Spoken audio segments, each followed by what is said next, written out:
we're going to talk about the geometric distribution, because we're talking about specifically kind of a different take on a binomial distribution, right? So when you're dealing with that, yeah, it's kind of weird because you look at the binomial cases as fixed number of trials, fixed probability, independent events, two outcomes. Take that first condition away. So when you're looking at those conditions, that first one seems to be probably the most important to make probabilities work. But I'm saying we're going to take that one out, the fixed number of trials. I'm going to say we're going to have a variable number of trials. In what way do they vary? Well, in a very specific way. And when we talk about a geometric distribution, we're talking about how many trials you need to have in order to achieve success on a particular or in a particular experiment. I think that makes a lot of sense in terms of applications to the real world. If I think about like, a cold winter day, cold winter morning, the battery in my car is a little weak. So I'm cranking the engine, old school key turning that engine, not the little button thing. Back in the day, you crank that engine, you see it in the movies.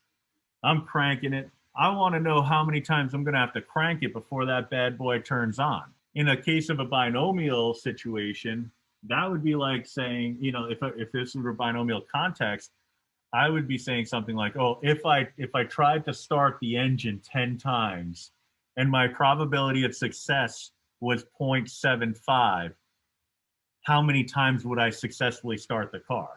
All right, so there's value in that. Over the course of 2 weeks, I got to work for the next 2 weeks. Maybe I don't have enough money to buy a new battery. So I got to work for the next 2 weeks in order to make enough money to buy the new battery. The binomial probability will help me figure out how many times I'll successfully be able to start the car over that 2-week span. But what the geometric distribution will tell me is how many attempts I will have to make to start the car before it starts. On a day-by-day basis, that's more useful. If you think about it in the context of games of chance, or even not even talking about gambling, but like a board game, a geometric distribution has a really nice application because you're in jail in Monopoly and you got to roll doubles. How many turns are you going to lose before you get out of jail? Yeah, you're not going to pay the money. You just want to, and you don't have a get out of jail free card. You just want to roll and see if you can roll doubles before you can get out of jail. So you tried, it didn't work. And then you say, okay, well, how many times am I going to have to try this before that it's actually going to pay off? All right, that's what a geometric distribution does for you. So that's what our exploration is here today. So the example, how many rolls of a die should it take before we can reasonably expect to turn up a 6? How many trials before turning up a 6 would be considered unusually high? So the first part of the process is to roll a die until the number 6 appears. So here we're going to say use Desmos. And then for each value that's not a 6, assign a probability of 5, 6. For the first 6 that you get, assign a probability that's 1, 6. So let me just show you really quickly. If you want to make a random selection from a set of finite values, all you have to do is just create a table in X1 consisting of the values you want to select from. In this case, it's the numbers 1 through 6. Then in a new field, type in random.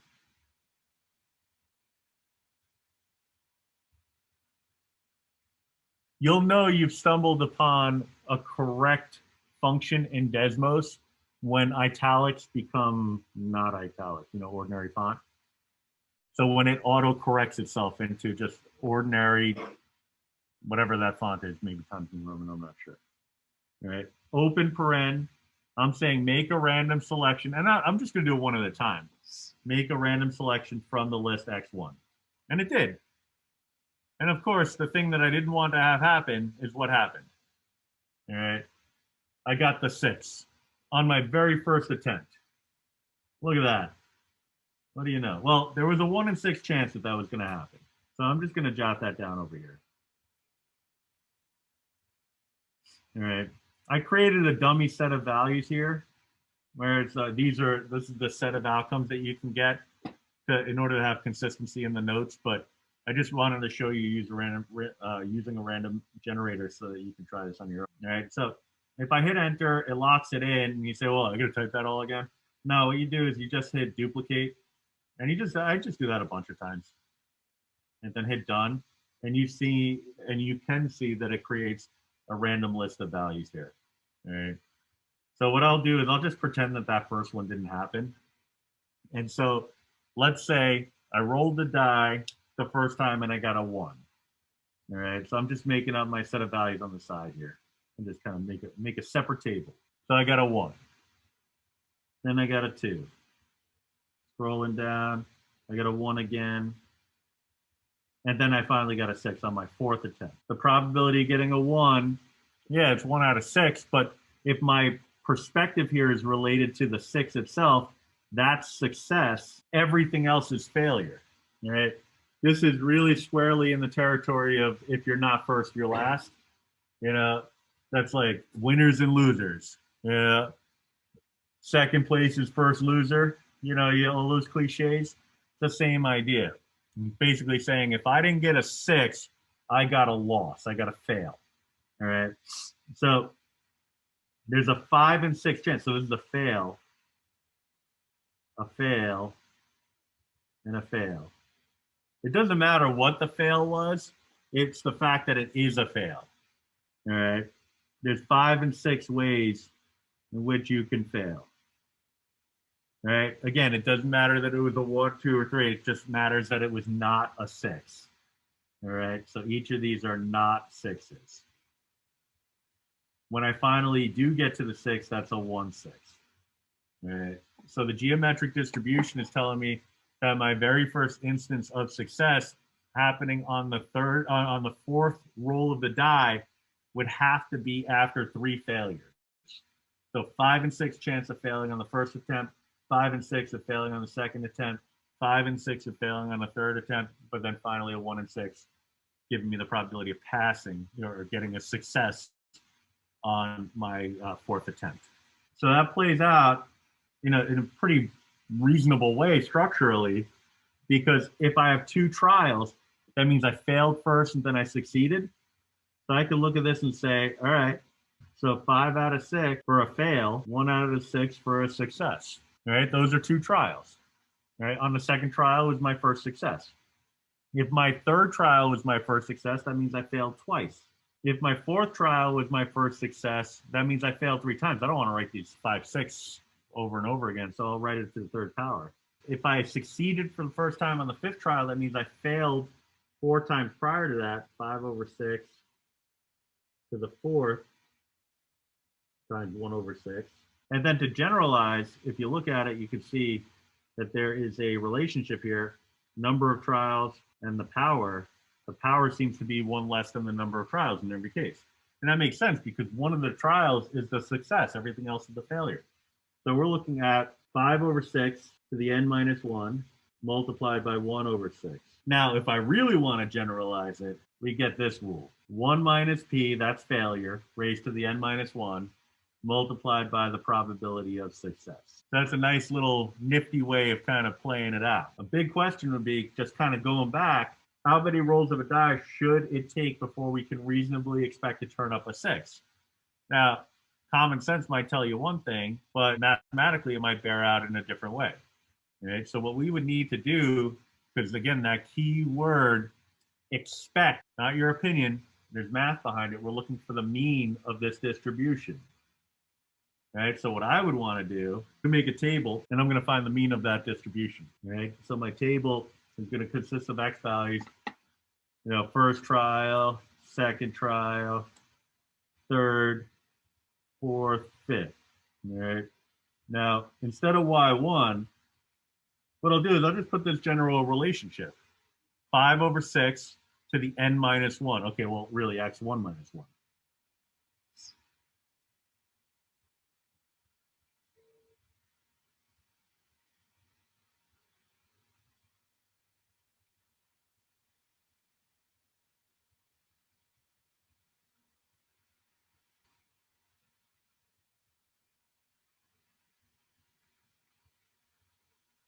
All right, so I just put that relationship in. and it gave me a set of probability values, which is great, because I didn't want to figure all that stuff out. All right, so that's all in there. 0.167, all right, that's 1/6. 0.139, that ends up being 5 over 36, which is what the second computation would give us. So we're good. You can verify the rest if you want. So what I want now is the mean. The mean is what you would get is if you multiplied each x value by its corresponding probability and then took the sum. All right. So there's a couple ways you could do that, but the easiest way I think would be to just find the total. So total. And we would be looking for x1 times what we just typed in for y1. So that's 5 over 6 raised to the x1 minus 1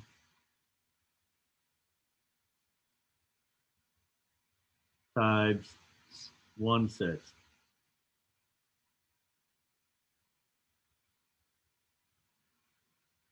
So this would be the mean.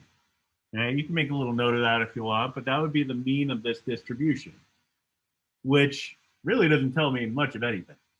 Right? 5 trials, roll a die. I expect to get about 1.5, 1.6. All right, congratulations. What does that tell you? I don't know. Well, let's see if we can kind of expand that a little bit further. Because the way I set this up, we have it ready to rock and roll for even more values of x, x of 1, I should say.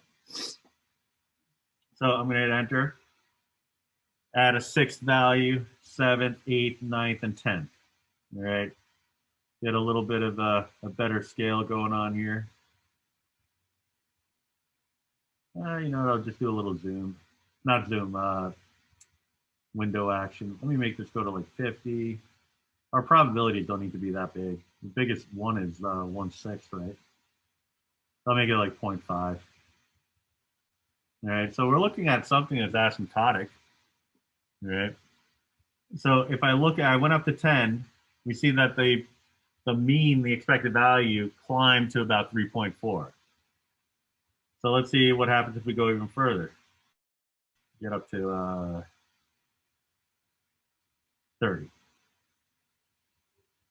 Now it climbed to about 5.8. Go further. I'm going to go kind of nuts with it.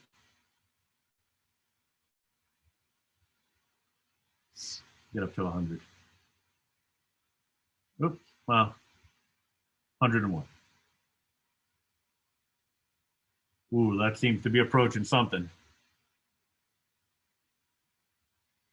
I don't know if it's ever going to level off any better than that, but let's see. I'll go to like 150. But we could see as we increase the number of trials, we seem to be closing in on a particular value. I mean, it's for damn sure that that's probably trying to tell us 6. All right. So what we're looking at here is the mean being equal to the limit as n approaches infinity. I'm just going right back to the mean of a probability distribution formula, which is the sum from I equals 1 to n of x of I times p of x of I. All right. So in this case, the mean seems to be equal to 6. So as n increases to infinity, mu approaches 6. So if I tell you that there's a relationship between that number and the original probability, the probability of success, it should be pretty easy to see that this is going to end up being 1 over that probability, the reciprocal of that probability. All right. Which might have been your common sense answer, what I was alluding to before, because you kind of look at it and say, well, if you have a 1 in 6 chance of getting the thing you want and you roll the die 6 times, what do you expect? Hey, you're probably going to get it 1 time out of the 6, right? one time out of every 6. So how many times should you have to roll it in order to get that one outcome? Probably 6 times. You know, if you're familiar with the game of roulette, there's 38 outcomes, you know, from 00 up to the number 36. If you spin the wheel 38 times, the hope is that every one of those numbers would occur once. However, that's not how nature works. Right? There's variation. But over the long run, it should shake out to average to be about 1 out of every 38 or 38 spins to give you each of those outcomes. All right. So that's kind of the loose derivation of the mean of the geometric distribution formula, which is mu is equal to 1 over p. The variance is equal to 1 minus p over p squared. And just remember, standard deviation is the square root of the variance. All right. So when it comes to finding solutions to questions like this, you know, it's really not bad, because if they ask you for the probability to make the first free throw on his last attempt, screwed this one up. Period. I didn't even read the question. I just answered it. 7 free throws. That means he missed it. Probability of making it is 3/4. That means he missed it 6 times. And he made it on his last attempt. So that's not bad. The TI calculators have a function built into this, and I always wondered why. Yeah, this is easier than looking for some function, you know. So we're looking at this basketball player having a very small probability of it taking up until his 7th attempt to make his first shot. That's saying he's probably going to make it long before then.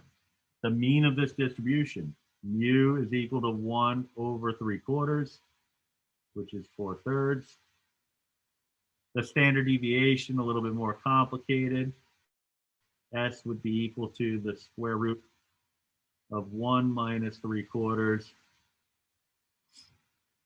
over 3/4 squared. So that's going to be 1 minus 3/4 is a quarter, square root of which is a half. So a half over, that's going to be 3/4. So we're looking at what keep change flip, math, 2/3. So quick correction. I'm surprised I didn't pick up on this earlier. The variance up at the top given as 1 minus p over p squared, the square root of that would be the standard deviation, but it would be the population standard deviation. Ooh, poor quality sigma there. All right, so this should also be a sigma. I don't know what I was thinking in that moment. All right, so that's my first little contribution here. The next is having to do with the table in D. So instead of doing all of this by hand, we'll kind of go back to what we did earlier and create a table in Desmos and then just use that to populate the table on paper. All right. So complete the table and compute the mean and standard deviation. I feel bad, but there's going to be, you've seen it before. I mean, we're a bunch of pages into this already. References to TI calculator stuff. You know, if you're the TI users in the group, then that's fine. Then that might be beneficial for you. So maybe I won't do a full cross out. I'll just do kind of like a partial one. But the idea is that we would be using Desmos because it's a mobile calculator. Right? You could pull it up on your phone. Years down the line, if you're thinking, oh, this is the one instance in my life where I could use that concept that I learned in the stat class those years ago, you're probably not going to have a TI-84 handy. Right? And maybe you would. Right? So let's create a table on Desmos. I'm going to get rid of the X one here. I'm just going to call that N. lowercase n. Let's see. Again, it's 7 free throws. So the idea here is, it's what's the probability, because going back to part A, what is the probability that he makes his first free throw on his last attempt? The idea is that we're taking 7 free throws. We're going to make the first shot or the second or the third or the fourth, or maybe the first one that we make is the last one. So let's let n be the instances in which you miss the shot, right, or the number of misses followed by the number of makes. So it would get a little bit of a progression here. Right. So 2, 3, 4, 5, 6, 7, right up to 7. Now for y1,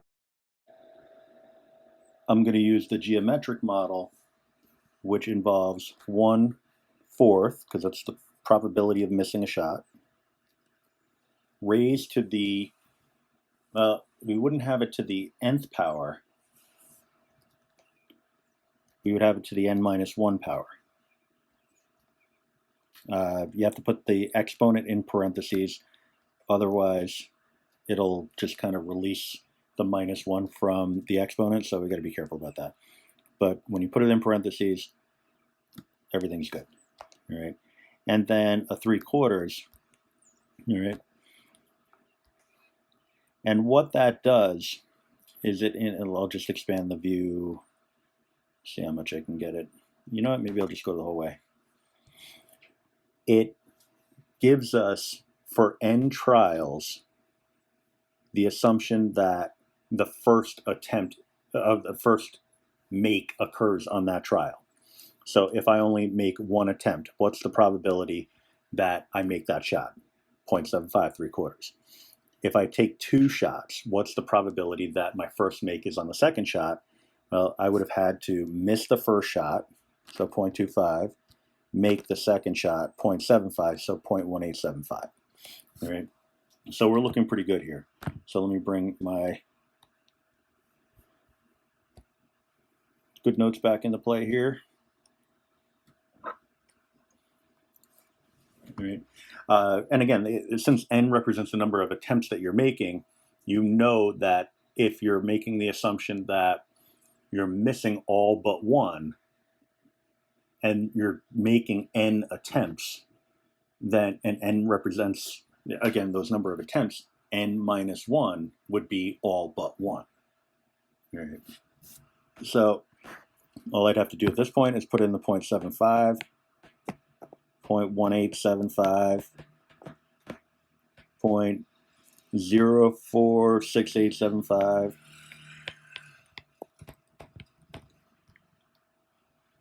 then after that I'm going to start rounding. 0.00, oh wait, 0.0117. I'm going to go 3 significant now because I'm going to run into trouble fitting everything in. 0.00293. So you can see that the probability is getting much, much smaller as we go. All right, 7.32 times 10 to the negative 4th.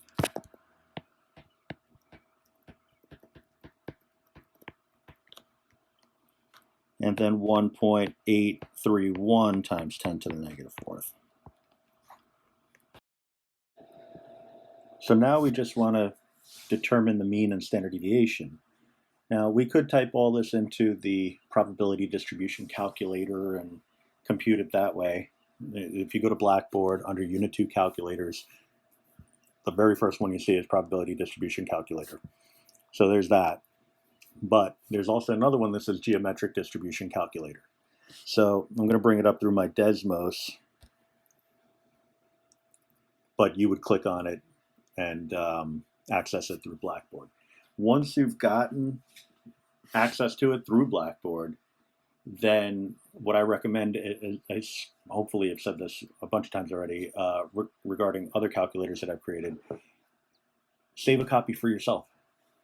Right? Call it whatever you want, modify it, just make sure you have access to it because these are helpful resources. That's the idea. All right. What you'll see here, the first one is just creating an element list from 1 to whatever you designate as the n value. All right. Here we have 7 trials. All right. So the p-value is probability of success on any one trial, which I have set to 0.75. Right, the default settings on the geometric distribution calculator are actually for this problem.